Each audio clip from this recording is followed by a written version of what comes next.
morning,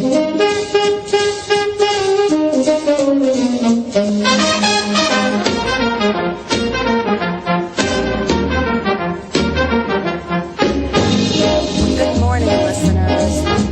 Good morning. It's Friday, and today is our special edition. Twice a month, we do something called Evolving the Species. It's a roundtable discussion. I have two co-hosts, Dean Lloyd of Accutone.com. Sorry, Dean. Am Rosen, lifegame.com. And to learn more about them, they're with me for every one of these roundtables. You can either go to their websites or you can go to www.Dr. Hurley, click on About, and go down to Roundtable, and you will get their full biography, some information about them. I do encourage you to visit their websites. They're the ones that actually conceived of doing this particular program, and it's, what we're attempting to do is actually bring incredible practitioners and researchers and scientists and other people on and kind of blending it through through AM's expertise with what's called the X factor, or how do we begin to work with consciousness around the issues we're discussing. And today's guest is going to share her research into a subject that is extraordinarily provocative because of the way it's been manipulated by the factions of social engineering and mainstream agendas. So I'm going to ask you to, if you have an emotional response to the topic, just relax. We're actually here to share some very interesting and very necessary research and news. We're not here to discuss the controversy, what is now known and understood, but what is now known and understood about the complex interactions of life and the web of life among human beings. Vicki Thorne is our guest, and she's the founder of Project Rachel and the executive director of the National Office of Post-Abortion Reconciliation and Healing in Milwaukee, Wisconsin. Her work has led to research on how people fall in love, how they bond to each other, and she explains how her findings, especially those related to hormones, affect human behavior and relationships. She's a trauma counselor, a spiritual director, and a prenatal loss and bereavement facilitator. When Vicki Thorne founded Project Rachel in Milwaukee in 1984, she was inspired by a self-destructive friend who had given one child up for adoption and aborted another. Her friend said, "I can live with the adoption, I can't live with the abortion." So Thorne soon became an expert in a field that didn't exist, she explains. And today she's actually catalyzed. There's now 140 U.S. dioceses that have started this post-abortion healing ministry, and it's spreading around the world. Good morning, Dean. Good morning, Am. Good morning, Vicki. Good morning. Good morning. The chorus of voices. Yes, I know. Lorraine and Vicki and Dean, and to all of our fellow travelers through this journey of life. Well, I want to say especially good morning to Vicki. How are you, Vicki? I'm wide awake and here and ready to go. I thank you so much for this opportunity to talk about this subject. I thank you for being willing to come on and talk about the topic. And, Dean, I'm just, listeners, what we do is you'll get to understand. I just have to mention, guys, Dean and Am have actually taken these roundtables. You can get the archives on my website or through GCN, but they are putting them up on YouTube commercial free. So thank you for that. So if you really want to hear, so this will be available afterwards on YouTube, and the first two roundtables we did are also on YouTube. But as usual, guys, we don't have a lot of time, so I'm going to turn this over to Dean, who's going to be asking the right questions, and we'll go from here. Good morning, Vicki. Vicki? Am I on? Hello? I'm here, but you broke up on me, so. I'm so sorry. It's sometimes the phone line out here. I live in the mountains, and we occasionally will have the weather come through here and crack things up a little bit. Okay. But we're good. Well, you're back now, so. So, Vicki, I want to know about you. Tell me a little bit. Give me the reason why you got into this topic. Why did I get into it? Well, it really was, as Lorraine said, that experience of my friend in high school. She was a year younger than I was. We went to a day school, boarding school. She was a boarder. I was a day student. And the year between her sophomore and junior year, she had this abortion arranged by her mom. And, after that, she just talked to me about the pain and the mess of her life in many respects. And she always said, I can live with the adoption. I can't live with the abortion. So she was young when she placed this child for adoption. I would guess 13 or 14. Now, her brother was the father of the second baby. I think that's the reason her mother sent her to the boarding school, though her mother had also attended that school. And, this is one of those hard cases. We make the case for incest, we make the case for, abuse, whatever. But for her, it didn't fix anything. It exacerbated the problem. And I went on and got a degree in psych, and, I kept listening to her, but I didn't know what to say. And I can't say that my psych degree at that point was particularly helpful in understanding why was there such pain. Some of this is just how things sort of fall out. We moved to Milwaukee from Minneapolis, and I was offered a job here in the Catholic Diocese doing a part of the vision that the bishops had in terms of addressing the abortion issue. Taking that job, I quickly became what was called the Respect Life Director, but the bishops had called for an outreach to those whose lives had been touched by abortions because they'd heard the stories. And it spoke to me. I mean, I thought, we have what we need in terms of clergy, mental health professionals, medical professionals, others who can provide one-on-one care for someone who's hurting. We have to find out what's the real core of the wound, but once we find that out and we teach people how to help, we're good to go. And so it took me 7 years from the time, it was inspired to the time it finally happened. But it was interesting that the day it happened, I invited the press. We did a big training here. The press came, and the next day the press propelled it around the world. Now, that tells me that the recognition of the issue is enormous. And the same thing has happened when we've done 2 conferences on men and abortion. The press just picked it up and ran with it, but it's because we all know someone. So in terms of my own background, I'm married. My husband is a professor at Marquette University. We have 6 children and 3 children that I miscarried. We have 4 daughters, 3 grandchildren born, 2 expected. And so it's a pretty busy life. But Awesome. That's sort of in a nutshell. Wow. I'll say. Thank you for that, Vicki. No, we do want to know why we get interested in these topics. Yours obviously was an emotional one right off the bat, and it seemed to be unresolved, which is why you wanted to pursue these resources. Am I right on that? Yeah, it was also an intellectual question, too. I'm curious. I was in pre-med at one point in college and then moved to psychology. But what was going on that this was such a deep unresolved wound for her? So it was emotional, but it was also intellectual. Why was this different maybe than some other wounds? What was going on? And so those 2 pieces really came together in terms of my pursuit of the question. Mm-hmm. Well, and this brings me to my next question about when women are pressured into having an abortion by family and friends. The woman goes through a wide range of feelings. And can you give me some of your perspective on these challenges that the woman will go through? Sure. I want to even back up just a little, and for us to recognize that the woman, many times she's young, she's under 25. The brain research on children and young adults is pretty spectacular, and we don't talk about it. From age 11 to 19, that brain is rewiring itself, all right? Especially the prefrontal cortex, the higher functioning part, it's sort of on short circuit. We lose the ability to read faces accurately. I mean, there's just many, many changes. And one of the things is that if I'm fearful, I quickly move to the fear center in my brain. So I'm operating out of the amygdala. We've got two drives, self-preservation, species preservation. I'm now in self-preservation. I have to get rid of the problem. And especially as people begin, well, you should do this. This is the wisest thing. You have to have an abortion. It drives them further and further into that fear center. The other thing is that many, many people in our culture have been traumatized in utero at birth, first 3 years of life, lots of stressors. And if I'm in massive stress a lot, the part of my brain that doesn't even come online when it's supposed to, and it doesn't come online predictably if I've been massively stressed, is the moral center, the place where I process things, in this ability to look at them from a different perspective. If I have no moral ability here, it's very difficult for me to make a decision, and that's a real decision, okay, to engage the questions, to engage the experience.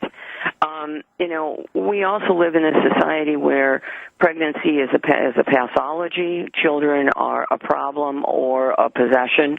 We've lost that gift, that concept of gift. And who is this person that will be born? Well, if I don't want them, it doesn't matter, okay? Mm-hmm. So those pieces are critical, and the fear that these women feel and the abandonment oftentimes. These young women have been told at some point, don't you ever come home pregnant. You're out of here. We'll throw you out. Or well-meaning relatives, well-meaning friends, you don't want to be pregnant now. You're in graduate school, you're in high school. An abortion's the best thing. I've had one, and it's the best thing you can do. So there are these counter forces here that don't allow her to really engage in this experience of the pregnancy. Furthermore, our young men have been told that they're sperm donors, and they have no say. I mean, it's her body. So he can't even be an advocate for the pregnancy, for the child, for her, because he's set aside. And so one of the things that's happened with abortion is we've got this enormous breakdown also in relationships, many relationships. You see how many I've talked about already here. Right. And so this feeling that I have no one to turn to, I have no place to go, propels her forward even further into, I have to make this decision. And again, she says that language, but I've talked to the women so often, and what I hear afterwards is, once I had the abortion, it was as though I was somebody different, that my brain came back on board. And I said, how did I do that? Well, that's that being in the fear center. That's the self-preservation. It's a drive. This is not I think I could. It's a drive. And so those are the pieces, those incredible outside voices, all right, that are there. And we also have so many people who are in our society, shall I say, people themselves, they snuck into the family, and they're trying to prove that they're a good person, or they're one of a couple kids, and parents' expectation is that you will be perfect, by golly. You're not going to screw up. So I keep hearing intense all pressure. these expectations. It's incredible pressure, pressure. And they're not always conscious. In fact, most of the time they're not, of where these decisions. They're not right where these come from. No idea. And hopefully, I don't know if we'll have a chance to get to it. It would be interesting to me to hear about, anyways, we've got to take our first commercial break. I will find a way to articulate my question that's sitting right here in my brain. Listeners, this is Evolving the Species. Our guest is Vicki Thorne. You can go to our websites, Men and Abortion, or NOPARH.org. Thank you for being with us. Okay, listeners, we're back. This is a short segment, so we're going to move along. We're with Vicki Thorne, and she has a couple of different websites. You want to visit menandabortion.info, and then there is also NOPARH. It stands for the National Organization for Post-Abortion Reconciliation and Healing.org. Dean, why don't you just go ahead and pick it up where we left off? Well, before I do, Lorraine, you had something you wanted to jump in with. Yeah, it relates to actually a question you're probably going to ask later on, so I'm just going to let this proceed. Oh. Thank you. No, that's fine. Okay, so we're talking about the part of the brain that you were mentioning, Vicki, the stress on the brains and self-preservation versus, the species preservation, if you want to think of it this way. Can you give me some insight in what takes place? I know this is a lot there, but could you do me the job of laying the foundation for me? Well, in terms of what taking place where? When something like this happens, you're saying you go into fear mode. And that triggers the response, and what hormonal changes take place with the woman that you've found. Yeah, I want to be sure we cover something, Dean, and I want to talk about a couple pieces of biology here at some point that are really critical to understanding all of this. But what goes on for her is she goes into this hyper stress mode, And some of these people have been so stressed that they're in a toxic stress mode anyway, which means that the cortisol is off the chart. If the cortisol in our body, which is a stress hormone, but interestingly at lower levels, it's a bonding hormone, okay? If it's running rampant, I can't get to my oxytocin. And my oxytocin is my bonding chemistry. It connects me to my sexual partners, to my family. We women get oxytocin by being with other women, which actually helps to lower our stress. We don't even have to touch each other. Normally, oxytocin for men and women is about, skin touch, okay? It takes 20 seconds of touch to trigger oxytocin in someone. So if we lay a hand on a shoulder or a hand on an arm, we're releasing good chemistry, this chemistry of connection. Well, the more frightened I become, the more impossible it is for the oxytocin in my body to be active. And that's one of the major pieces. And then, of course, you get into, depression and some other things. But I find that this cortisol-oxytocin piece is a really critical one in terms of many, many things that go on, in terms of bonding, in terms of parenting, in terms of relationships. And that's one of the big ones. The more frightened I become, the more it goes up. And what you've just mentioned is something that's measurable, right? The chemistry, we see these changes when the emotional stress shows up. I wanted to ask Am if he could jump in for a minute. When you see stress, you've seen so many cases where the stress level, you don't have access to what would give you reasonable or way of accessing what you want out of the abortion or what you want out of the birth.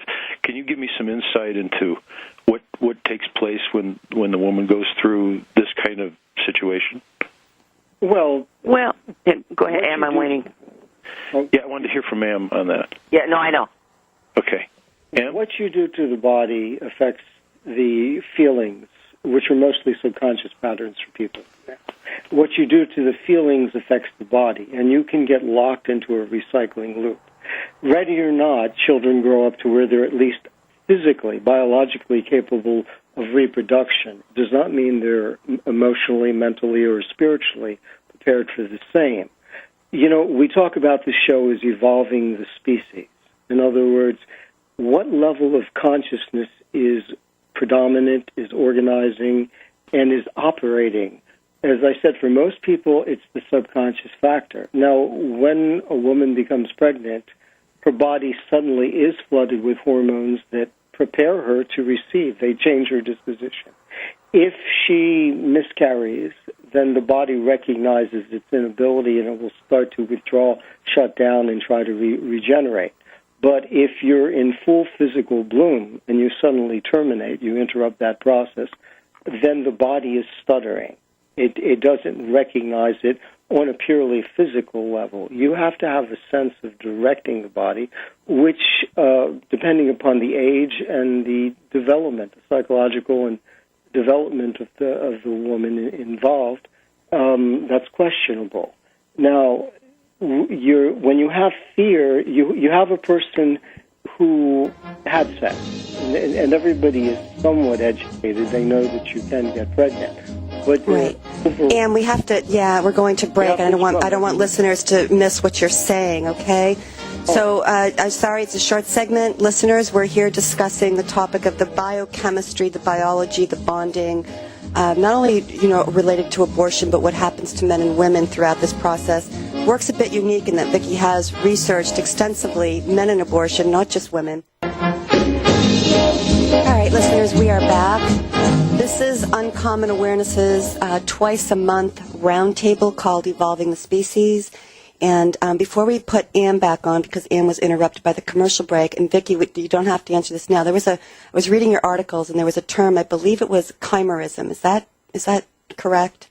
I wish I had copied it. Okay. Yep. I do. That's one of the things I want to talk about. So excellent, because I have this particular fascination with the research being done on DNA. So sorry, guys, I had to throw that out there. So let's just remember that we need to discuss that particular area of science. Ann, please pick up where you left off. Oh, thank you, Lorraine. All right. First of all, there's a necessity here to, depending on how long it's been or how recent the abortion has taken place, to try to rebalance the body, bring it back into an alignment, to calm it down, and to give it what it needs to regenerate. But the body responds to the feelings. And pregnancy, motherhood, parenting, this is, as Vicki pointed out, one of the aspects, this is a biological survival mechanism. It's tied in directly to the unconscious genetic structuring, which deals with continuing our species, keeping it going. And it brings up from that an archetype. We can come up with all kinds of emotional and mental images of parenting, being a mother, giving birth. This is a powerful image, and this is something that for most people remains subconscious. They may try to reconcile it by intellectual ideas. Well, it was necessary at the time. That's rationalization between what you think and how you are patterned or conditioned into responding. It doesn't resolve anything. The process of making a person whole is a process of them becoming conscious. All healing involves becoming conscious. You have an infection, you have to be conscious of bacteria, what can happen, and how to treat it. If you have a psychological block, an emotional block caused by deep-seated trauma to the body, then you have to also become conscious of that, not rationalize it. Of course, you want to soothe it, you want to gentle it out. What Vicki was pointing out is true. You do get all kinds of hormonal flows, but most of those are a result of the feeling body subconsciously censoring you, because these are the patterns we've inherited. Not particularly in keeping with what's needed today, but they haven't been reconciled for most people. Thank you very much, Am. Did you want to complete that thought on your end, Vicki, or do you want to add to that before I go on? Yeah, you know, what Am's talking about is really crucial, and one of the things that I find in our society that exacerbates the problem, perhaps is the best way to put it, is that we have made birth a pathology. You know, it requires intervention, it requires treatment. We don't often talk about care. It's a different thing. And I find I do many things with young adults, and when I talk about the birthing films that they were showing in class, the young men turn very pale, and they will come up to me and say, Mrs. Thorne, have you seen that film? That's awful. I could never ask a woman to give birth. Now, the girls have seen it too, and this came to mind as Ann was talking, this question of the hidden pieces, you know, in our psyche. The women are also terrified. And, you know, it's painful, it's awful. Nobody talks about the gift of natural childbirth. And there's a video I saw many years ago from Latin America called Birth in a Squatting Position. I'm trained as a doula, among some other things, as a birth companion. But I was so taken with this. It's 5 women in Latin America giving birth, and the nice doctor went down there to teach them how to do it the American way and, you know, discovered that they knew how. And it is the most profound. It's a 10-minute video, and I show it to young women, and they're spellbound. And they go, but that seems so natural. You know, they say to me, everybody dies in childbirth. Do they? How'd you get here? You know, the world's continued a long time if everybody died in childbirth. But they didn't take the baby away from the mother because you watched bonding begin. And it's an opportunity to teach them. But my experience is that hidden voice in the back of their head about how bad birth is. And parents, traumatized women talk about birth being, oh my God, it was so bad. Women who give birth and don't have those crises don't talk about it because they're not traumatized. And, when I meet a woman with good birth experience, I say, talk about it, tell people we need to hear it. So that's my initial reaction to what Am had to say. Yeah, I go back in on that point just for a second. You brought up something very interesting. If you're dealing with people that live a more natural existence, and the intellectual stimulus that we have in society, mass media, mass transportation, constant assault on the mind of possibilities, isn't there, then you're closer to the natural functions. You see yourself as part of a tribe or a community. This is a natural process. You adhere to it. When you start to develop the intellect, well, I could be this, or maybe I won't get to be that, and you start to produce emotions. which are triggering, regurgitating feelings to support those emotions, to support the thoughts, which are in contradiction. You're not sure which way is up. Then you start to separate from the body. And it can put more stress on the body. In other words, you're no longer part of the community, and you're no longer just giving birth. You have decisions to make. Where does this fit into your life? That will affect the way the body can respond to this birthing process. And most people don't know who they are or where they are in relation to that in our very modern society. Yeah, I just wanted to interject too. Yeah, I trained as a family practitioner. I trained in obstetrics and gynecology, and I did participate in many births. And I can tell you, well, everyone's aware that I left the practice of medicine. The birth experience in a hospital is very dehumanizing. It has improved where baby is now placed on mother's chest. It's not whisked away, and I just say, do not let them take that baby out of that room and give them that Hep B vaccine. Don't do it. That's right. But it's part and parcel of this. What I think of medicine really as a parasitic entity upon humankind at this point in time. I just want to make that point.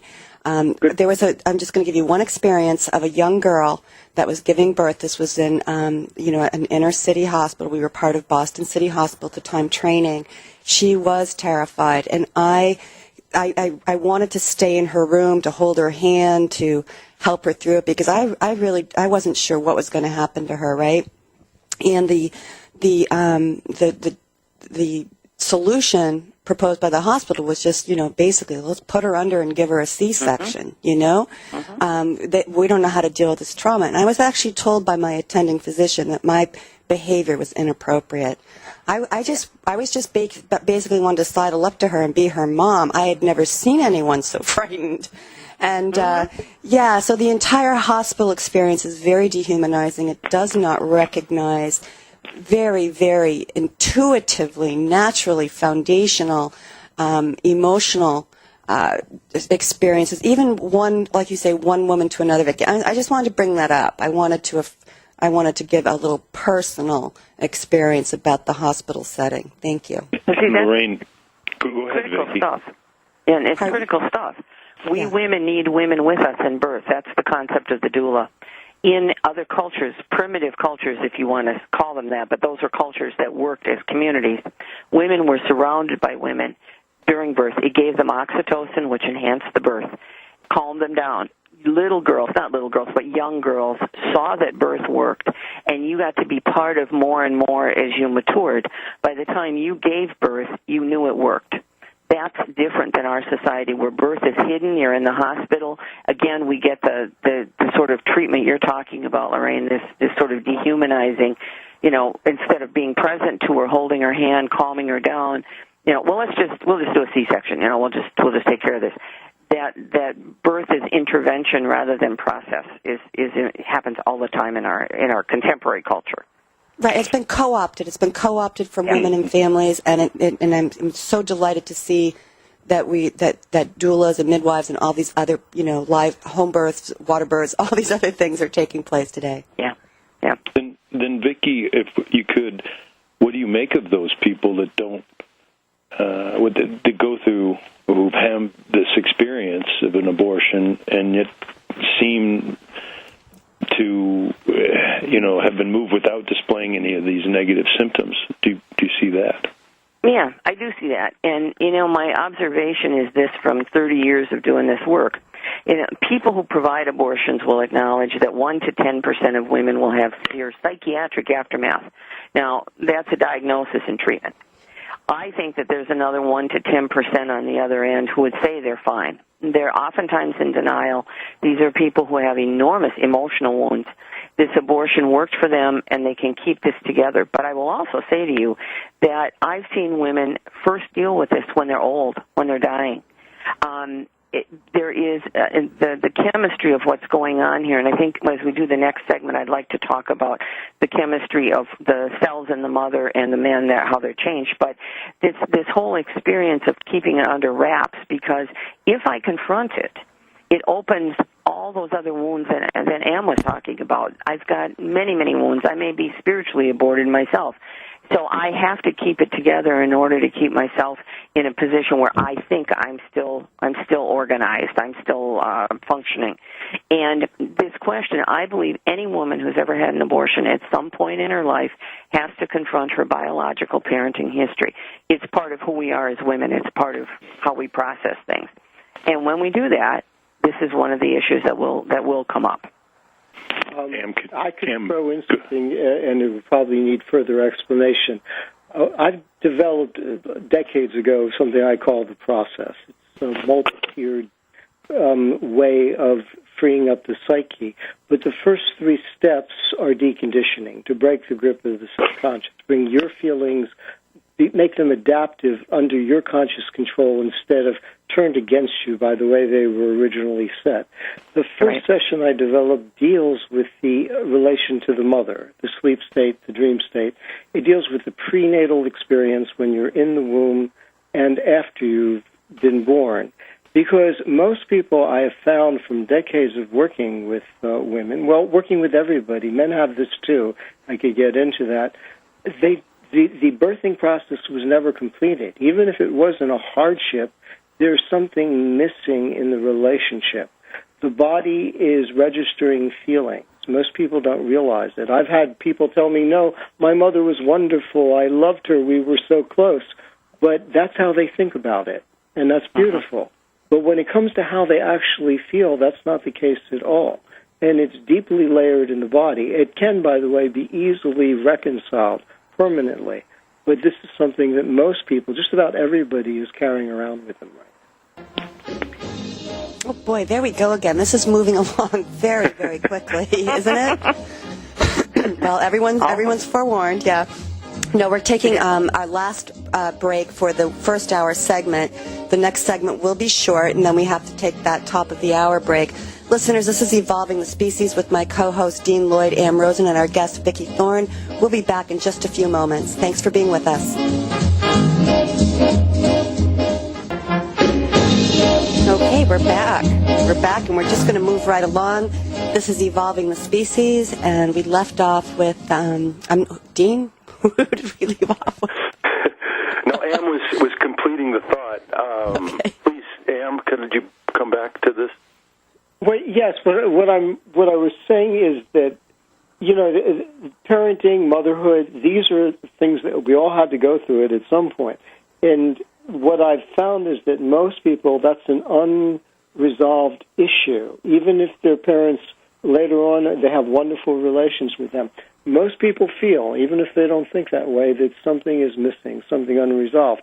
When a woman becomes pregnant, a young woman, all these things resurface.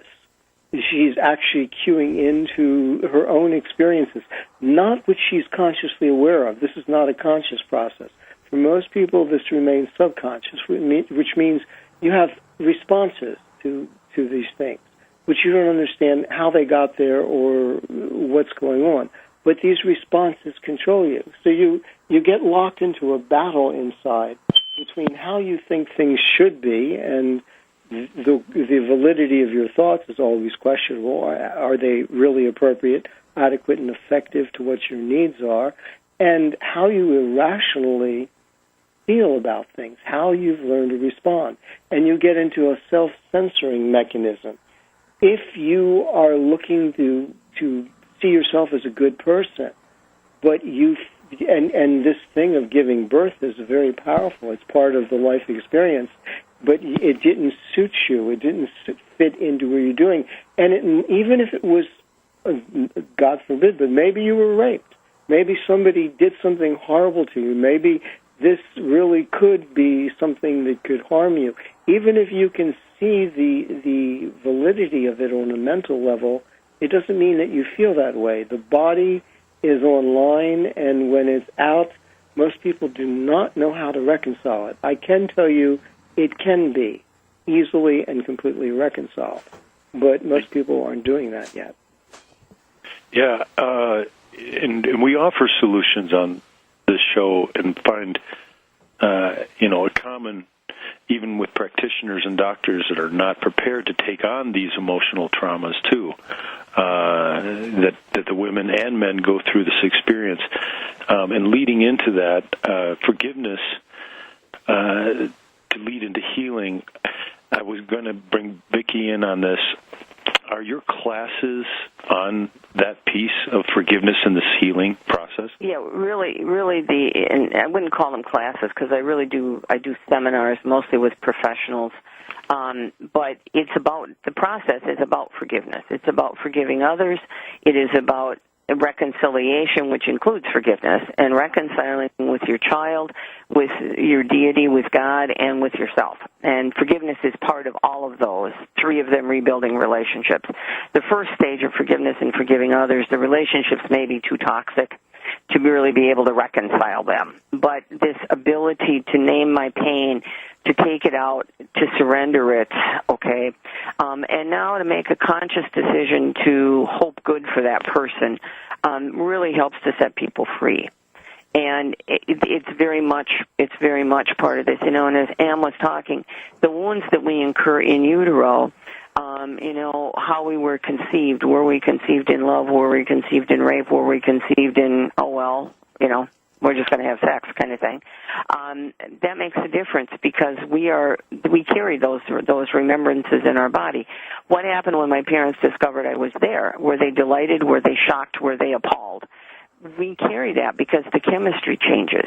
We also carry chemistry, the whole the area of epigenetics in terms of impact of stressors and other things that change how our genes are turned on and off. They don't change the genes, but they change what comes forward. Those are initial and important. You know, Grandma was in enormous stress with Mom. Well, all the ovum that Mom would ever have were already present at 20 weeks in utero. It changes things. And now we're seeing that there are epigenetic changes in sperm caused by these same sort of stressors and other things. So these things are coming together in terms of in utero life. And as Ann was saying, how was I born? If I was given drugs, I remember that. It changes my body. Those are all critical things. Great. Okay. Well, we have to take a top of the hour break. There's about 9 minutes before we start again at 6 past the hour. Listeners, this is Uncommon Awareness in our twice-a-month forum called Evolving the Species, our roundtable. And you can go to my website and click About to find out about Am and Dean. And Vicki's website is menandabortion.info and also noparh.org. She's the founder of the Rachel Project, and we're going to be with her again in the second hour to continue our conversation. Thanks so much for being with us. See you in just a few. Again, the program is Uncommon Awareness. This is the second hour of our daily Monday through Friday programming. I'm your usual host, Lorraine Hurley, www.drhurley.net. With Evolving the Species, our twice-a-month roundtable, the second and Friday of every month, are with me Dean Lloyd and Am Rosen, and you can learn more about them by visiting Accutone.com. That's Dean Lloyd, and lifegame.com. That's Am Rosen. Our guest today is Vicki Thorne, and she is the founder of Project Rachel and the executive director of NOPARH, National Organization for Post-Abortion Reconciliation and Healing. And, you know, she's presenting us with some really amazing and very progressive and largely unknown science around the relationships, both that mothers and children, women and men, men and children. If you've missed any part of this broadcast, I encourage you, please, to get the archive. It's really necessary that we understand this particular topic because there's a lot of people that really need help understanding what happens to them following abortion, understanding how we can support one another through these things. And I've talked enough. I'm going to hand this back over to our amazing Dean Lloyd. Thank you, Lorraine. Vicki, I respect your work and how this shows something positive that you're bringing forth with science and the stories, too, and how other cultures view the birthing process. We haven't really gone into that much, but how are you dealing with women who are not clear or faltering on how they need to proceed? Well, for me, I'm not often in that position. I am sometimes, but it really is to offer them support, that someone will walk with them. I mean, I'll never forget an experience I had when I first started in my office of a young woman who called me first time when she was 16. She'd had an abortion. She was struggling.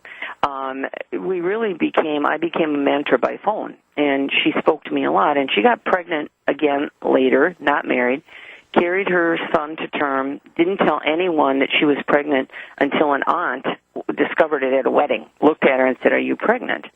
And after the baby boy was born, I said to her, "I have to tell you how much I respect you, that you did this really alone." And she said, "I didn't do it alone. You were there for me the whole way." Now, that's not about me, but it's about what it takes for somebody to be able to say yes to life, okay? This young woman's life was not easy, okay? She had a lot of trauma in there. But this somebody who cares enough to support, to be able to talk, I think, about the wonders of birth, about how mothers carry cells of their children the rest of their lives. This is that chimerism thing that Lorraine raised, and we can talk about this in a minute. I'm changed forever by that pregnancy, regardless of the outcome, whether I have an abortion or not. This remains with me. To be able to speak to the gift. We don't know who this person is that I'm carrying. Children, the fact that anybody ever gets pregnant is a miracle beyond belief, because there are so many things that can go wrong from the get-go. All right, there can just be things that just don't work right. So in the plan of the world, there's meaning in this life. Maybe this life needs, maybe she'll place this child for adoption. There are millions of people waiting. I don't know if you guys saw the story of the woman with the Downs baby. I think maybe it was North Carolina or Virginia. She spoke to her priest. She was considering an abortion. He said, "Please don't, I'll find a family." Put it out on social media. In 1 week, he had 900 families willing to take this baby and love it. That's how the human race works best, okay, when we're given that opportunity. But it was really about giving her the kind of love and support, listening, somebody believing enough in her that she can do it. That was what happened with this young woman. I believe she could do this. And that gave her the resource, the internal resource, to be able to do it. So those are the pieces. And then also, I do a lot of speaking to young adults and teenagers on the biochemistry part, which we haven't really talked about today. If I can help them to understand that our body, we are embodied people, not disembodied people, and that this whole chemistry, this whole ability to create new life is gift, and help them to see that in a different light, I'm also helping them. And I've had women say that to me, that changed their life, and guys, too. Guys really like that. But do you do anything then to assist the rebalancing and stabilizing of their... No, I am not. I don't do that kind of work. I'm familiar, though. I will tell you, one of the things I recommend is that chair massage, the work of Tiffany Fields at the Touch Institute down in Miami, in terms of charting hormones and seeing results, is amazing. And one of the things that I really encourage those who work with these women to do is to find a way to provide them just with something as simple as chair massage. 3 chair massages a week calms cortisol, releases oxytocin. That's where we need this pregnant woman to be in order to make a decision for life. She needs to be in the oxytocin mode to be in the species preservation. And this is, that all makes it sort of sound distant. But the reality is I have to be aware that this is my baby, and it's, my body, and to be connected to the embodied part of me rather than the self-preservation, which in some respects is disembodied. I'm shut down. My body is not working the way it should be because of all the stressors. So that's one piece that I talk about a lot. I'm glad you do, because it's an awareness piece, and the nurturing you mentioned, like with chair massage. We all have to relate to this. And I wanted to bring in, because we talked in the first hour and touched on the forgiveness piece and how that fits in here. Could you give us how does forgiveness work? Define it for us and tell us how. When you go into, am I forgiving myself? Is everybody around me, are they forgiving me? Tell me what it is. Well, yes, what part of you is forgiving what part of you? In other words, you're stressed. You feel afraid, you have anxiety, you're confused, you're doubtful, and you feel like you've done something wrong. You're essentially dealing with guilt, and guilt is self-internalized disqualification.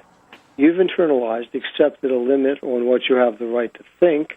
Now, if you're evolved, you can use reason and logic and see whether your thoughts are valid. But more insidiously, you have a limit on what you have a right to feel. You've been locked into a conditioned program response, which quite often goes against your reason, your desire, your better judgment. But the feelings will, no matter what you think or avoid thinking, everything you feel affects the physiology, creates tissue disposition, goes through the visceral organs. That's why we talk about gut emotions. So you're looking for a way to leverage yourself away from the negative.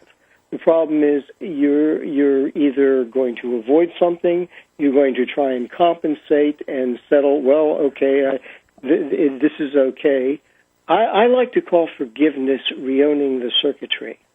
There's only one of you inside there. But some of the circuits, some of the ways you respond to things were arrested before your intellect was online, before you could screen, question, challenge. We're all born dependent, ignorant, helpless.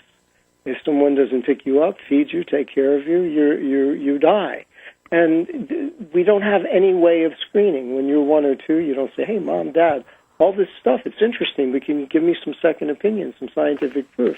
You're taking it in on a deep, automatic response level. Later, when your intellect develops, you say, well, wait a minute, I'm me, and I'd rather do this, and I like that better. That's when the war starts between how you think and how you feel. So part of the forgiveness, the real part of forgiveness is reowning the circuitry.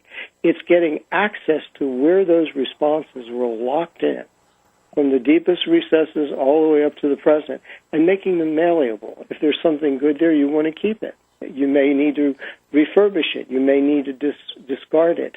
But starting to unify the whole nervous system so you can pick and choose, which would also bring us to the problem of modern society.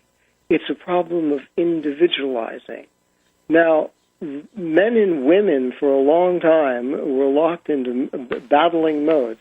Men, out of fear, avoided their feelings. That's why they tended to overly structure things intellectually. It was a form of avoidance.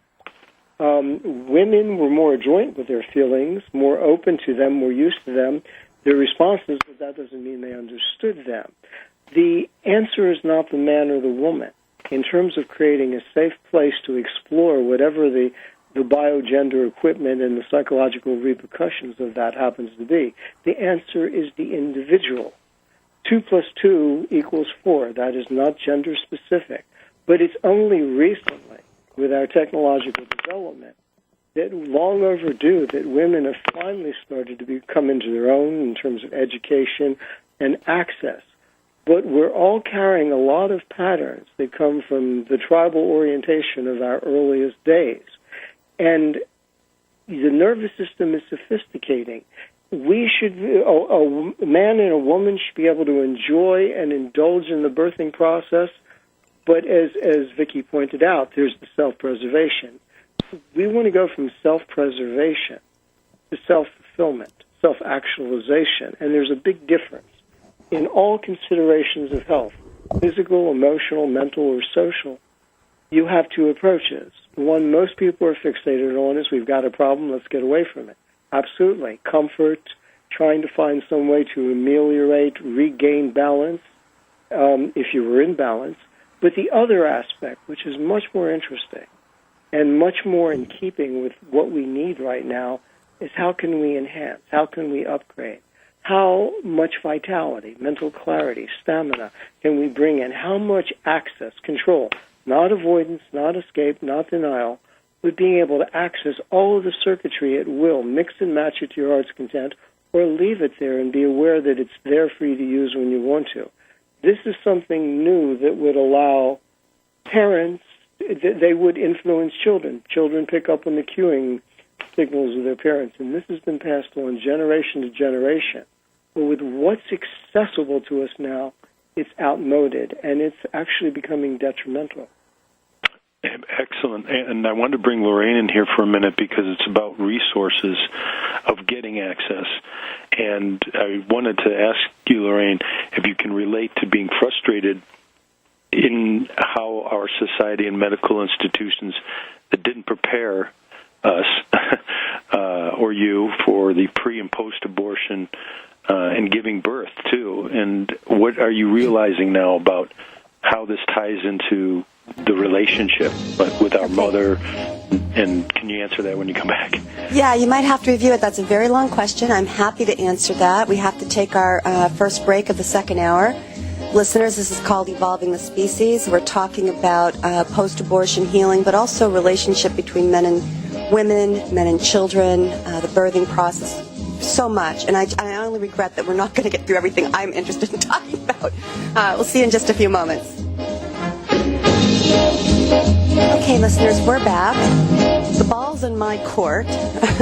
I've been asked a question, and I've been sitting here thinking about it during the break because I don't want to take up it's a loaded question, Dean, and I think what you're asking me to do is express my frustration with my training, but I have a personal story, and I'll be very quick to relate it. We didn't learn anything about abortion, about post-abortion trauma. We didn't learn anything. Just like my biggest frustration with my profession was not what I learned, it's what I didn't learn. I felt a huge betrayal. And I'll just share with you, I got pregnant after many years of effort. My daughter is treasured to this day. And I got pregnant in the last year of medical school, and I delivered in my internship year. And nothing could have prepared me for the love and the attachment I felt to my daughter. It put me immediately at odds with what my chosen career path. And here's my personal experience, and I will get to the point. My personal experience was that once my daughter was born, nothing else mattered. It was so I took 3 months off, and I had to go back, or take a year off. And of course, this is such a grueling undertaking, and I began feeling the dehumanizing aspects of medical training very early on. I was an older medical student. My daughter was born when I was 39. And I struggled. I would do things like, it was 45 minutes away from the hospital. If I would bring my daughter to conferences. I would do anything it took to be with her. My husband took a job sharing. So immediately there was this huge conflict. And basically the people around me were saying, you've worked so hard, you can have everything, you can be anything, you can do it all. And I came to the realization you can do it all, maybe just not all at the same time. So there's this having to leave this child that I deeply desired and did welcome because I didn't do any prenatal testing, didn't know what sex it didn't matter. I was going to carry this child, perfect or imperfect didn't matter. And she was more than welcome. It just blew my mind, the experience of actually holding this infant every day and nursing her and loving her. And so what happened is that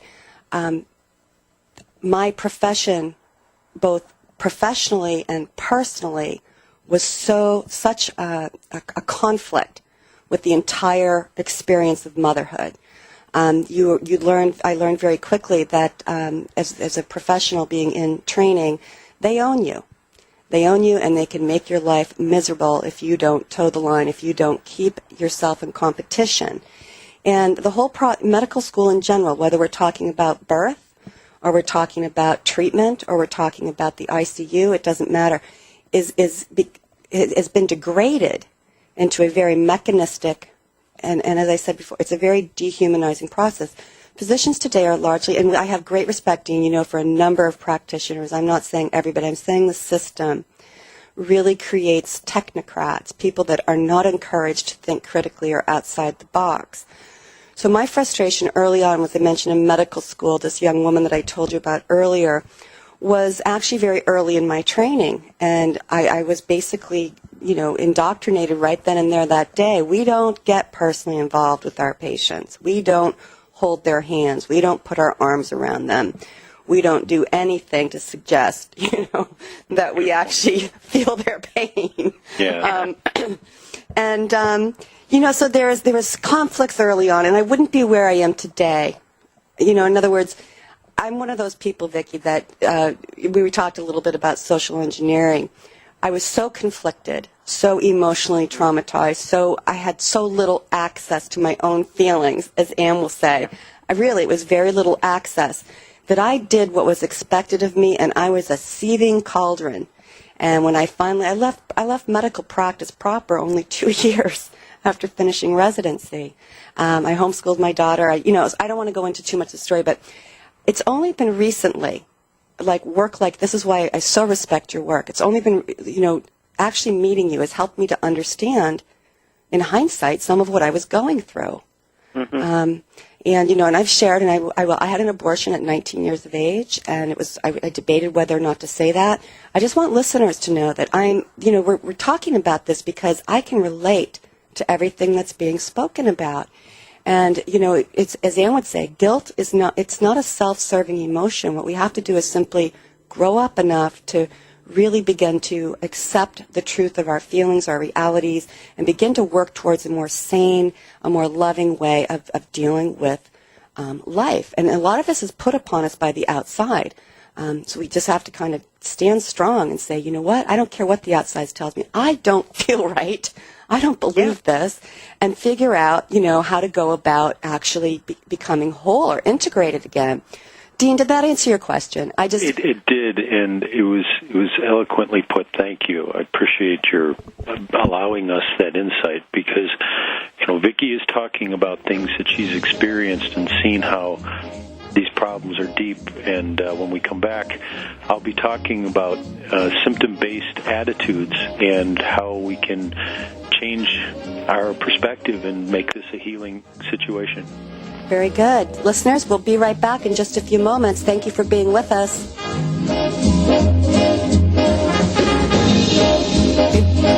Okay, listeners, we're back again. And we're continuing our dialogue with Vicki Thorne and Ann Rosen and Dean Lloyd and myself, your host, Lorraine Hurley. All right, Dean. Thank you. Before I bring Am in, I'd like to talk to Vicki about what you've seen with your experiences of the symptom-based attitudes in abortion and how incomplete birth effects and the outlook, on the life of both men and women on that. The first thing I want to say is that we have to keep in mind that a woman who's had an abortion is always a mother who's lost her child in a traumatic and unnatural fashion. There are cells that remain in the mother's body. They are present by 4 weeks after conception, so before we even confirm a pregnancy, that can be found. And these are cells of the children. So it is biologically impossible for this mother to forget that this child existed. It's there, it's present in her body. They appear to last throughout her lifetime. She also passes those cells on to other children who would follow. So there's also biological knowledge there that someone is missing in the system. For these women, the anxiety that comes having made this choice oftentimes, again, changes the chemistry of her body. Women oftentimes turn to alcohol, to drugs, cutting, some of those very dysfunctional, damaging behaviors in an attempt to either numb the pain or to feel some kind of pain. She may attempt to get pregnant again. 78% of women, especially teens, get pregnant within 2 years after an abortion, which may result in another abortion because nothing changed. All right, the biology's running the ship here, and the brain isn't necessarily engaged. Nothing changed in terms of the internal dynamic of her fear. So those are important pieces for us to understand that the biology, and there's still so much we don't know about what's going on internally. The issue of abortion is politically incorrect. We don't want to talk about aftermath. Some of the most significant research has been done in other countries in terms of, suicidality, in terms of now putting her at real risk to have a premature baby. If I've had 3 abortions, that increases my chance of prematurity by 270%. It's a done deal. All right, and now we have more conflict, we have more concern, we have more risk. And so there are these many, many pieces there. And again, I think that this memory of how I was born, we in my mother's generation, from really the 40s on, women were given high-test estrogens to change their bodies of their children. And so now 3 generations later, we know there are still biological outcomes from this thing called diethylstilbestrol, both in males in terms of fertility, genitalia malformation, and the same is true in women. Bifurcated uteruses, fertility issues, a strange ovarian cyst issue that's coming up in the 20s and 30s. It's not polycystic ovaries. So there's all these influences. Women were given major drugs. Birthing mothers were given morphine. Their babies got morphine. They were given another hallucinogenic drug. Their babies got that. In Scandinavia, there's a man by the name of Bertil Jacobson who looked at families, 3, 4 babies, who got drugs, through mom at birth. And those were the kids who were drug users. All right? So what does this mean in terms of how I'm born, the pain I might feel from forceps delivery? If I'm a C-section baby, I didn't trigger that labor many times, and so I miss the chemistry that prepares me for the world and leaves me traumatized. So there are just all these pieces, and again, so much we don't know yet, Dean. No, and thank you for clarifying. It also reminds us how when we're connected, when we are really connected to the mother, that true nurturing, that part I wanted Am to elaborate on a bit. Can you give me that when you have seen the patients that have come to you that haven't completed their process of being nurtured, what does it look like to bring that up and heal? Can I just interject? I'm sorry, I'm going to interject one thing just for the sake of listeners. I want them to know I've been researching DNA and the lineage and really how do we acquire mostly this what we call junk DNA. We've got 5% or less is coding. And what Vicki's talking about in terms of cells remaining, there's actually now really clear documented evidence that we are, in fact, we retain, just like we retain what we eat, we retain genetic material from microbes in the environment, whether harmful or beneficial, and we do actually have this extraordinary lineage, what mystics might call the Akashic records. We're now showing scientifically is absolutely true. We have imprints from every parent, from our entire lineage, And yes, some of that work is Brian Sykes, if our listeners are interested, the 7 daughters of Eve and Adam's curse, in terms of just the mitochondrial DNA that we all carry back to 7 lines of women, with the implication there was some sort of Eve figure, and you guys carry that plus your father's Y, again, back generations and generations, and so these things are present and bring with them, as you're saying, this sort of memory. Right. I'm sorry, Okay. Ann. I wanted to clarify that. No, It's just fascinating. Thank you. It's very helpful. What people call junk DNA, I think they haven't identified. I mean, they're just at the beginning of this. It would be better to be more facilitating to say activated DNA or dormant DNA. There is no junk. Right.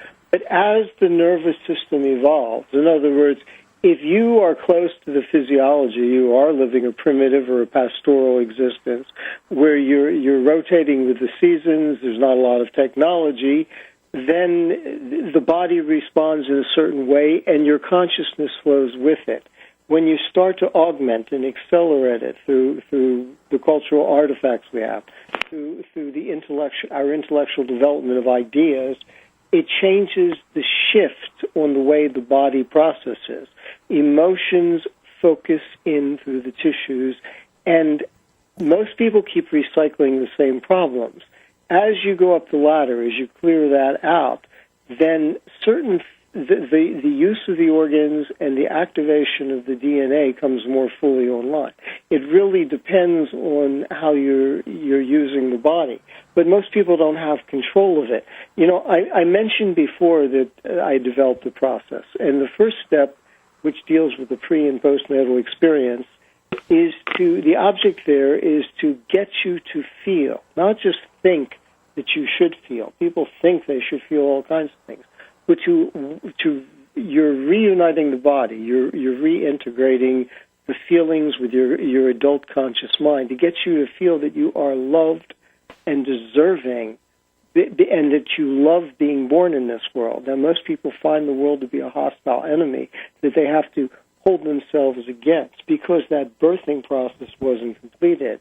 Just quickly to mention, these were 3 steps, they're non-regressive, that I found were absolutely necessary to free up the psyche on the subconscious level. Second step is to get rid of fear. That dark sense of dread in the back of the mind, you might call it the archetypal boogeyman, whatever makes you inadvertently sabotage yourself or do a trade-off, where if you seem to become competent or excellent in one aspect of your life, you feel compelled to mess up in another, which of course keeps you from fully accessing your competency. So that whatever is available to you, your education, your social connections, your sexuality, you feel that you can utilize it to your heart's content. Of course, it's a question of how skillful you are at that utilization. The third, the last of what I call the deconditioning sessions, deals with the relation to the father. It deals with power. It is to break the grip of the patriarchy so that you come to again feel, not just think that you should feel, that you have your own power, that you don't have to go through someone else or a system to access it. It's nice to be with someone because you want to be. You see the opportunity to combine energies and do something beautiful. It's lousy to be there out of compulsion, even if you're the more capable person. With men, it's to get them to stop feeling afraid of women. With women, it's to get them to stop resenting men. And with everybody, whether they want to capitalize on it, use it, or indulge or not, it's to get them to feel intrinsically beautiful about their sexuality, which is the big elephant in the room of everything that we're talking about. The reproductive force, as we go up the scale of evolution, as we become more conscious, takes on different forms. But most people are still operating from the compulsions. Nothing wrong about them, nothing right about them. They're just aspects of our psyche, but we're no longer just operating through the unconsciousness or the subconsciousness of the body. And all of this needs to be integrated in order for people to feel comfortable in whatever lifestyle choices they make. That is beautiful, Am. Thank you. You said father, and I wanted to bring father into the equation here, Vicki. I know you've got some things to tell us about that. Please do. Yeah, we don't realize that how deeply men are involved in the dance. When a woman is pregnant by pheromones, which are scent molecules of affiliation, the male recognizes this. And about the same time she gets the cells that are, present in her body, he's having a hormonal change. His cortisol goes up. It makes him more protective. 60 to 90% of men will have symptoms with their partner. It's called KUVAD. 20% of them are really sick. Those fathers, interestingly, when the baby's born, is hardwired to know the differences in the baby's cry. And then 6 weeks before the baby comes, his hormones change. His testosterone drops, his estrogen goes up, more cortisol, vasopressin, which is about bonding and, sort of staying put. And he gets, right before the baby comes, prolactin, which is the nursing hormone. It makes him kinder, more protective. And with every subsequent baby, he gets more prolactin. When the hormones begin to go back to normal, his testosterone never goes as high again as it was when he was the bachelor hunter sort of guy. Now he's the provider protector. He still has adequate testosterone, but he's physiologically changed. And in the primate kingdom where the males care for the young, one of the things that's interesting is they get new brain cells in the prefrontal cortex, the higher functioning part of the brain, and they last until the young become independent. Nobody's done that research on men. There's some people talking about brain change now, but nobody's done that. We're designed to be together, and for men to assume this new place, this new responsibility, just as mothers are being changed, and mothers are being protected every time she nurses a baby and weans it, because that's the end of pregnancy, not birth. She gets a 7% protection against breast cancer. Breast milk has been identified now as having two substances in it that kill cancer on contact. 40 kinds in a Petri dish. I mean, this is so amazing in terms of how our body functions. Absolutely. Okay, boy, these breaks come up very, very quickly. Listeners, we have to take one more break, and then guys will have to kind of figure out how to wind down this program. It's been so spectacular. A lot of things we actually didn't get to, and maybe we can do this again. We'll be right back, listeners. Thanks for being with us. Okay, listeners. We are back, and we're winding down today's Uncommon Awareness show. It's our twice monthly roundtable, Evolving the Species. And Dean, why don't you wrap us up? Thank you, Lorraine. A lot of what has been brought up here is about fear. What I wanted to do is get some closing statements from both Am and Vicki on this, and where do you see it going? So, Vicki, would you start, please? Well, I think, this question of making people understand the gift of birth, how it changes our body, how it protects us, I think begins to chip away at that. To begin to talk about just how the process works begins to chip away at that. We must speak to the fact that children are a gift in our society. There are stories. Time Magazine and Guardian had one yesterday on smart women not having children. They're making a decision. For the good of our society, this is a disastrous decision. We really have to speak the truth with love, not with condemnation, and help those who have had abortion losses to heal, because in that healing process, the forgiveness that Am is talking about is so important. They become enormous gifts to the society in terms of seeing the world in a different way. We have a very, very broken world, and we must continue to speak the truth so that we can empower people to make good choices and good decisions in terms of relationships, in terms of commitment. Excellent. Am? Well, yes. All fear, the parasite of fear, is dissolved by understanding. All fear, all doubt, confusion, and anxiety come from two things. One, whatever it is you're considering dealing with, you don't really understand it. You may have brilliant opinions, scientific facts, but you don't understand it yet. The other thing it comes from is you insist that you do have an understanding. You fake it. You fudge it. You come up with a point of view, and then because you want to be right and you're afraid of being wrong, you become armored, desensitized, somewhat coarse. The easiest way to get out of this trap is when you're not understanding. That is, when you're experiencing any degree of fear, doubt, confusion, or anxiety.